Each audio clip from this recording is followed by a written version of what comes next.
from PencilStash. Thanks for joining me today. We're going to be coloring a page from my latest coloring book acquisition. This is called Joyous Blooms to Color by Eleri Fowler. And this is a beautiful book. There are lots and lots and lots of beautiful pictures in it, which is why I bought it. But just be careful, because I was a little disappointed. The black ink outlines tend to smear a little bit. So if you are going to color it, just kind of steer clear of those black outlines when you're blending. So the page that we're going to color today is this one. And it's a lovely hibiscus and butterfly page. So head over to my desk with me and I'll show you how we did it.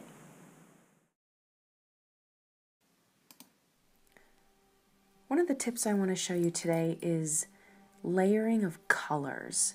And from the intro, you could kind of tell that, you know, these hibiscus are going to end up looking primarily pink. But I really want them to have a very defined light where whatever light source is on them is sort of hitting. So I'm going to go in and do a base real light with the edge of my pencil with this peach color. And I'm going to go to the edges, like 95% of the way to the edges, because I'm going to come back in and use some of the darker pinks to kind of highlight these, but right in the middle of the petal, I want there to be this nice sort of base color of peach.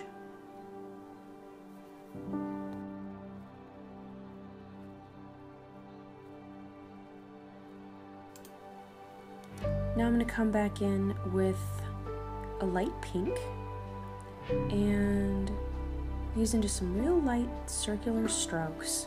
I'm going to go around the edges of where I colored in with the peach and make sure that I overlap, because that's going to make the blending process that much smoother.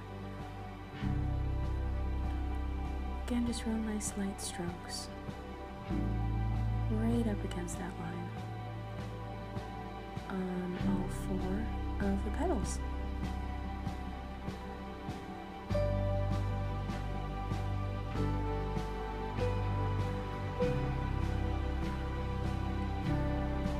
I mentioned this in the intro, but this particular book, unfortunately, I was so disappointed. These black outlines of the coloring book page will tend to smear. So if you're going to buy this book, which I definitely recommend that you do, I mean, it's a very, very pretty book. There's lots of wonderful pictures in it.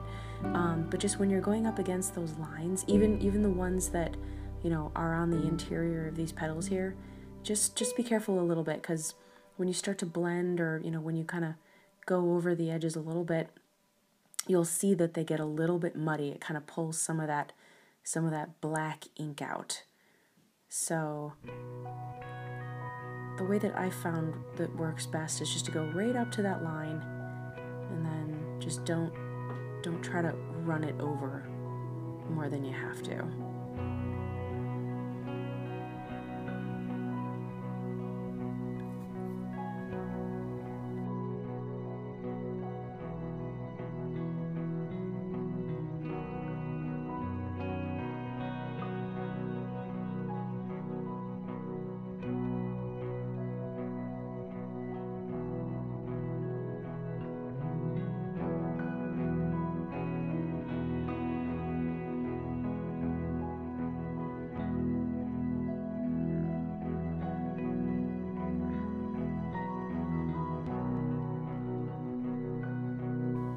All right, now, something that you might not have expected, we're actually going to go over the peach, the area that we had previously colored in with that nice light peach color, and we're going to take the Prismacolor or Blick Cream.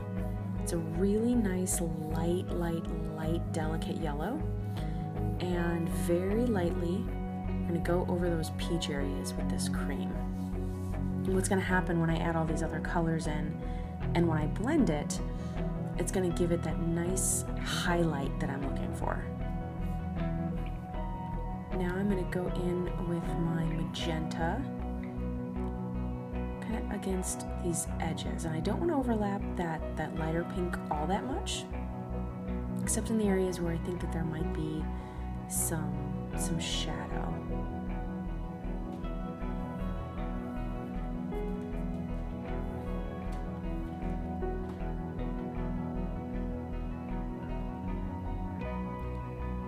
And I'm going to kind of use some of these nice little crease lines that have already been drawn in, and I'm going to go over them real lightly with this magenta color, because if you think about it, you know, wherever there's that crease, there's going to be, you know, a little bit of shadow in there.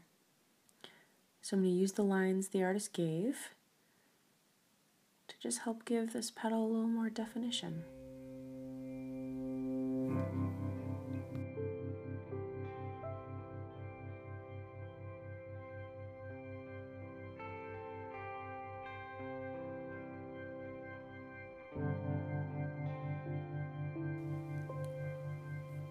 Now I'm going to go back in with that first light pink that I used and just correct some of these areas that I want it to be a little bit more pink.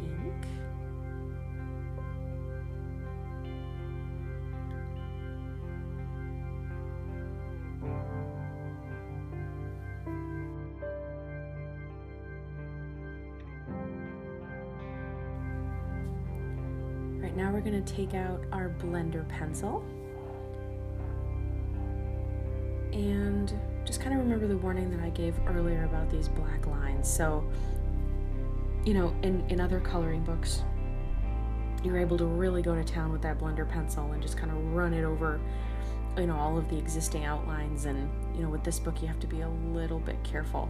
I didn't realize that when I was coloring this. So if you look closely, you can kind of see where maybe those like inner crease lines got a little bit muddy, you know, maybe pulled some of the black into the pink, but I kind of figured it out pretty quickly that I had to tread lightly.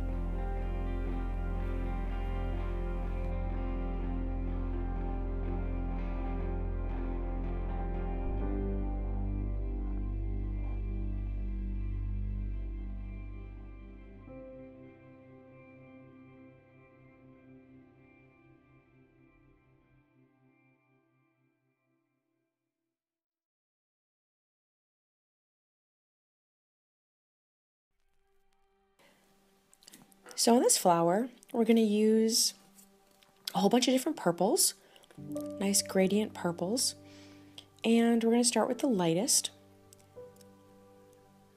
Nice light pressure. I've started at the tip and work my way down.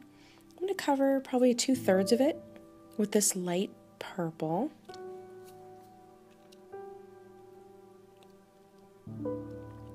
Making sure that where I want to start my next color, I leave plenty of additional light purple there for the overlap, because if you butt up two colors right up against each other, they're not going to blend as well as if you had, you know, a small amount of overlap. It'll sort of give it that combined look, and then when you use your blender pencil, it'll pull each of those colors together into the next, and it just makes for a much nicer, smoother gradient.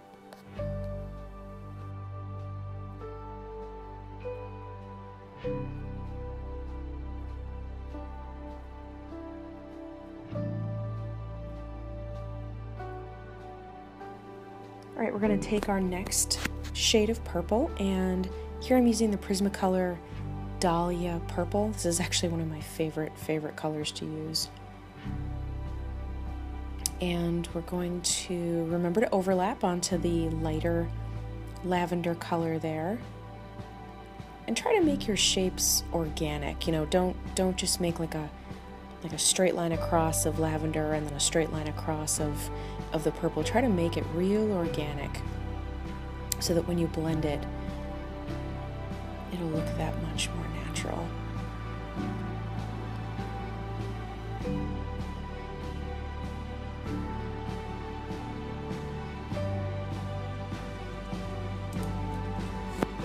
Now we're going to come in with our darker purple And we're going to go straight from the inside of the flower petal down, again remembering to overlap.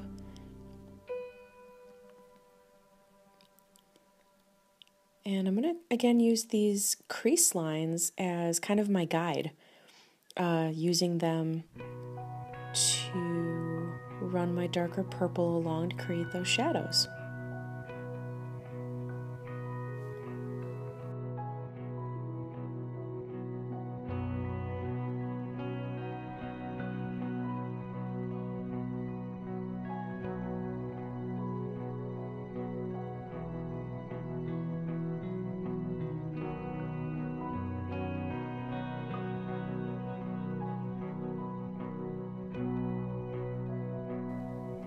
And once again, we're going to use that beautiful cream color to go over the light lavender parts. And it's just going to give us that nice, warm highlight.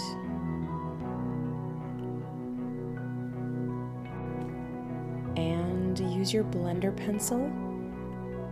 Again, keeping careful attention to those black lines to bring it all together.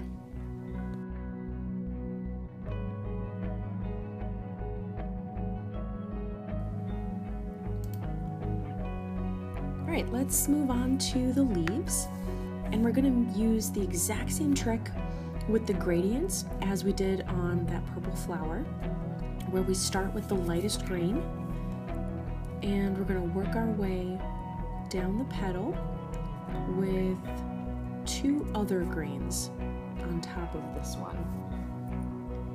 And this one's another very, very commonly used green. Mine is getting shorter.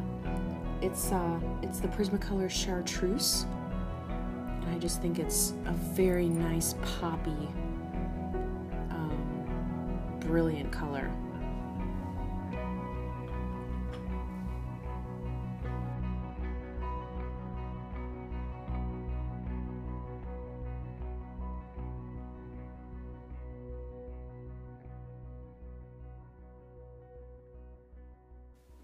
Now we'll go in with our medium green. Again, using that same trick. So I'm going to go from the bottom of the leaf up in a very organic pattern, making sure that I'm got plenty of overlap.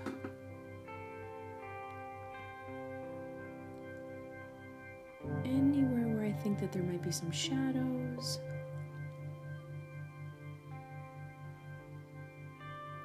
Kind of using it to fill in some of the white areas on the chartreuse. Again, just kind of working my way up that leaf. Now I'm going to go in with the darker green, again from the bottom. And this is another one of my favorites. This one is actually a blick color, and it's just simply called Bluegreen. You'll see me use this one quite a bit. And again, just under that leaf, the underside of the leaf.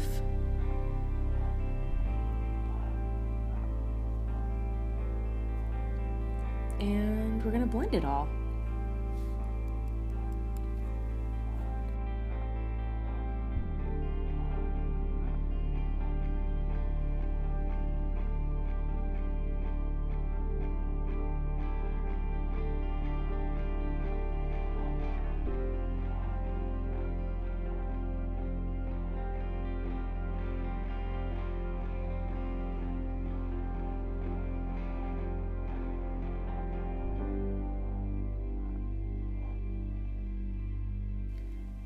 So let's move on to these leaves that are kind of hanging down here. And I want them to be a little bit different than the bright chartreuse ones that we've been coloring around before. So I'm going to use a little bit different colors. And just to tie it all together, I'm actually going to use that same mid green that I used on the other leaves as my lightest green here on these. And we're just going to use that same gradient technique, starting at the tip of the leaf and working our way up.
If you'd like to get more videos from PencilStash, go ahead and hit that subscribe button. You'll get emails delivered right to your inbox when I've uploaded new content. And don't forget to visit PencilStash.com and PencilStash on Instagram. Thanks so much for watching, everybody, and keep coloring!